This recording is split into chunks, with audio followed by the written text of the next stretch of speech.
Welcome to episode 3 of The Exchange, the series where we cut through confusion, challenge assumptions, and explore the big questions shaping our world. Today, we're diving into one of the most persistent and politically charged claims in American culture, the idea that the United States was founded as a Christian nation. It's a story repeated so often it feels familiar, but familiarity isn't the same as truth.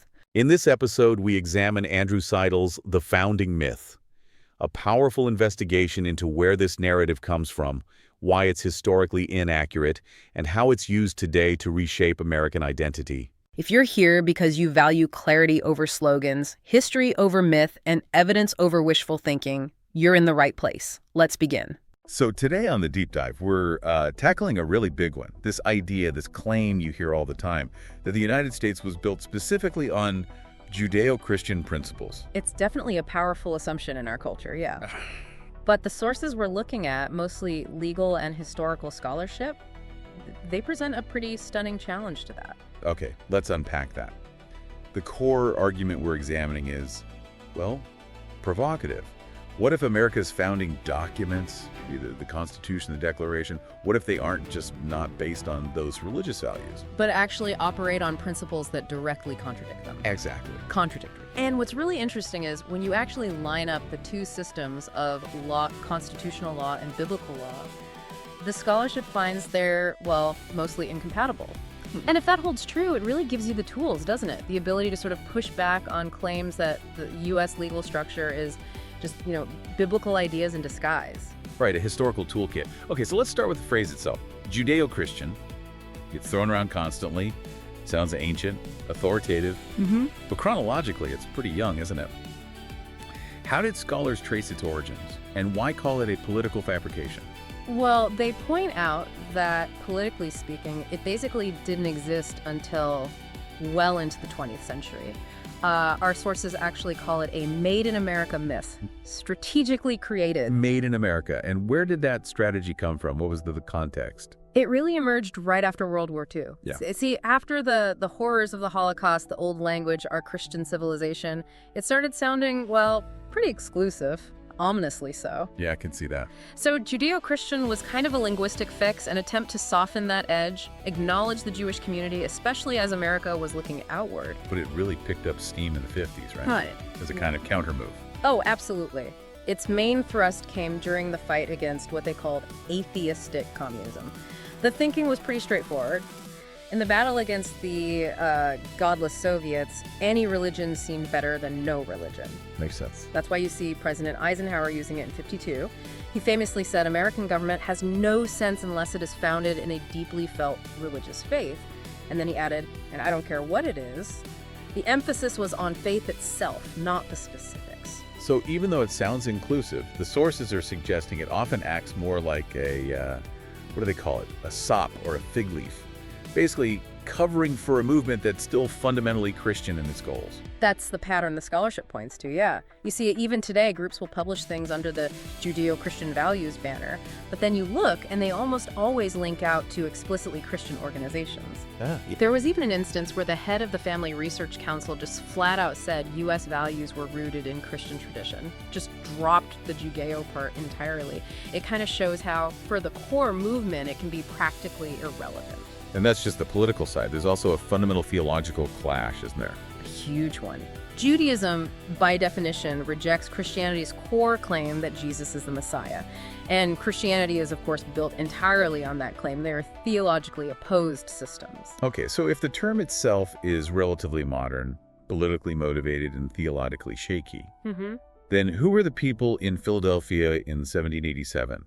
What was their worldview when they were writing the Constitution? Well, the consensus points towards reason, not revelation. That's the key distinction. Right. That shift in thinking. When you look at the big names, Washington, Jefferson, Franklin, Madison, John Adams, what was their general take on God and religion? They were mostly deists, or maybe freethinkers. They generally believed in some kind of divinity, often calling it providence, something quite vague like a grand clockmaker who set the universe going, but then crucially stepped back, didn't interfere in human affairs. So no miracles, no divine intervention. Exactly. They rejected the supernatural. They insisted that faith had to stand up to rational examination. I mean, people back then called Jefferson an atheist for holding these views. Today, we might call them agnostics, maybe. And that rejection of a hands-on God is so important because it fundamentally shaped the revolution, didn't it? It made it inherently secular. They weren't just fighting King George. They were fighting the whole idea of the divine right of kings that he represented.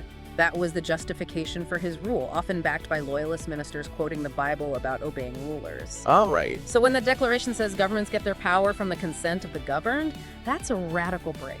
A total rejection of divine authority in politics. John Adams put it bluntly.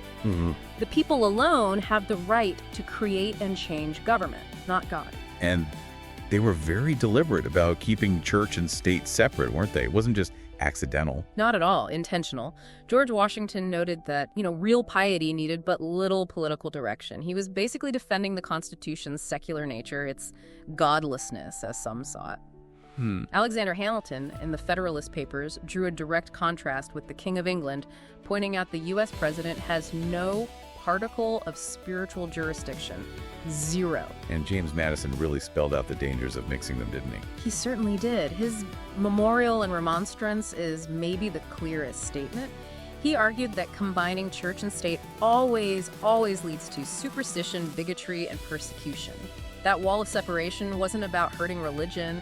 It was about protecting the government from the dangers of religious political power.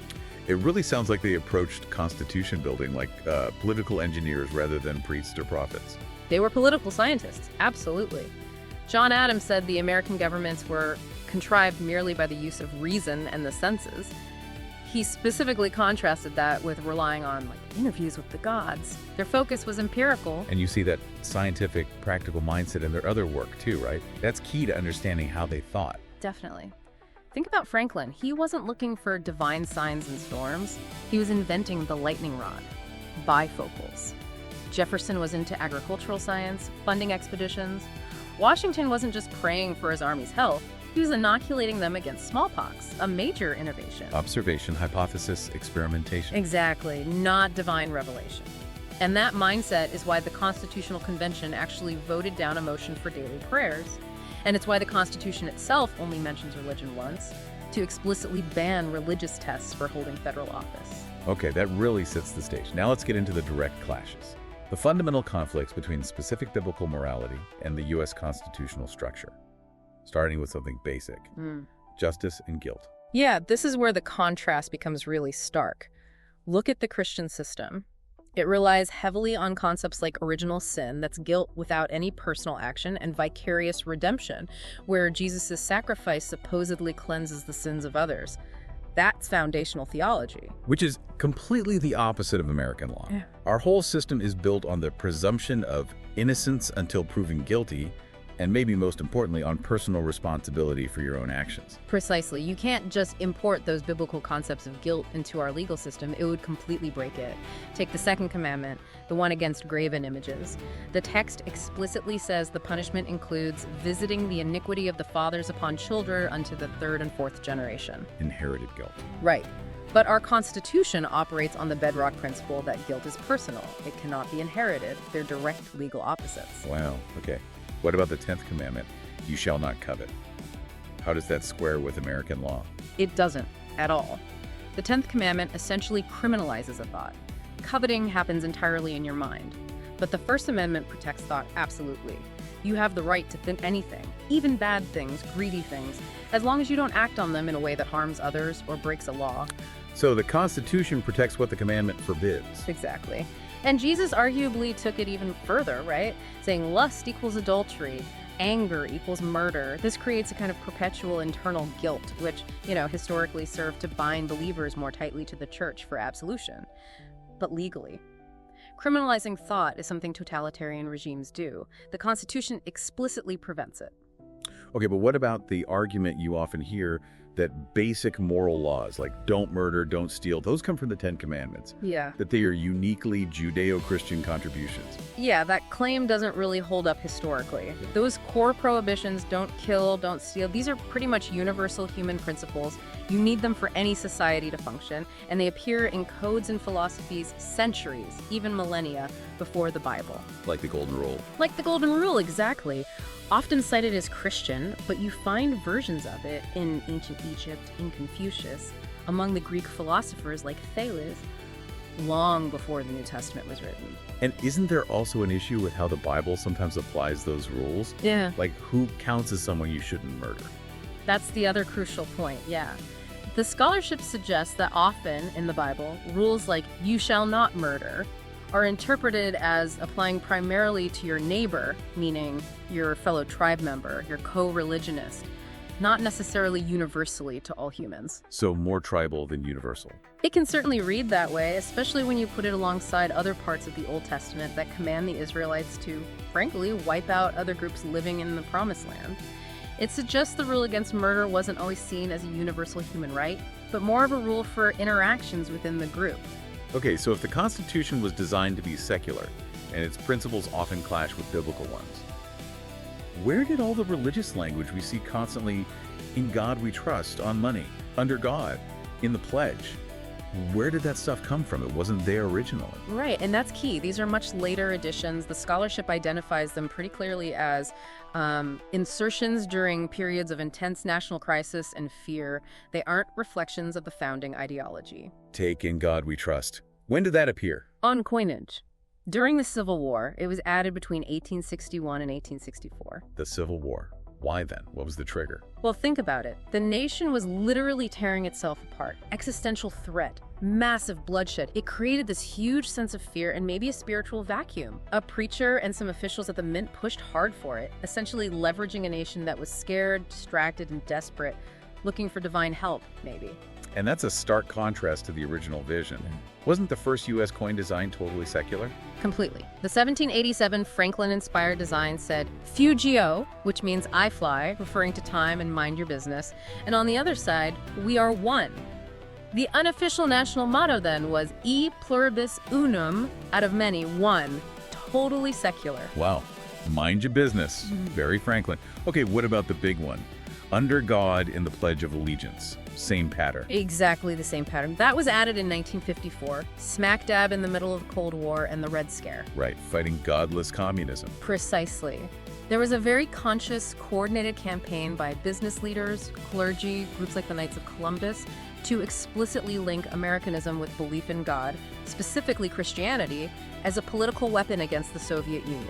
So it was very much a product of that specific fearful time. Absolutely. It was an era of intense suspicion. There was even an experiment done around that time where people were asked to sign a petition containing just the text of the Bill of Rights. And many refused because they thought it sounded like communist propaganda. That's the kind of atmosphere we're talking about. So, the religious phrases we encounter in civic life today, they weren't put there by the founders. They were added much later, often when the country felt vulnerable. They're artifacts of later history, particularly the rise of a more assertive Christian nationalism. They are evidence of the founders' original intent, which was clearly focused on separating political power from religious dogma. Okay, so let's try to wrap this up. What we've really unpacked today is this fundamental conflict. The attempt to sort of graft a specific religious tradition onto American identity, and government clashes with the actual framework the founders built one, based on reason, political science, individual liberty, not divine commands. Right, they're just built differently. The founders, I think, understood that while religion could be vital for private morality, history showed it was incredibly dangerous when fused with political power. Benjamin Franklin had a great quote on this. Oh, yeah. He wrote something like, "If a religion is good, I conceive that it will support itself. And when it cannot support itself, and God does not take care to support it, so that its professors are obliged to call for the help of the civil power, 'tis a sign, I apprehend, of its being a bad one." Wow. That's quite a statement. Yeah. Basically saying, if your religion needs the government to prop it up, there might be something wrong with the religion itself. Pretty much. It's a powerful argument for separation. Okay, and for a final thought for you, our listeners, to chew on, think about some of those Old Testament commands, like the one requiring people to kill family members who followed other gods. Today, almost everyone, religious or not, would instinctively condemn that as deeply immoral.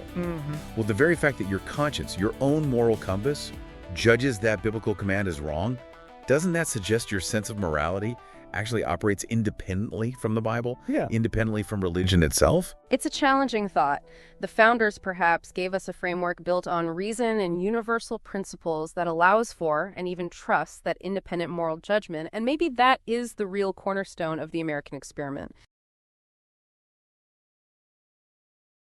It's a reminder that claims about our past deserve the same scrutiny as claims about our present. When history is used to guide policy, the first duty is to understand it accurately. And the founders themselves understood something vital. That clear thinking, evidence, and human judgment must guide a free society. If you value that mission, subscribe and share this episode. Until next time, stay curious and keep thinking critically.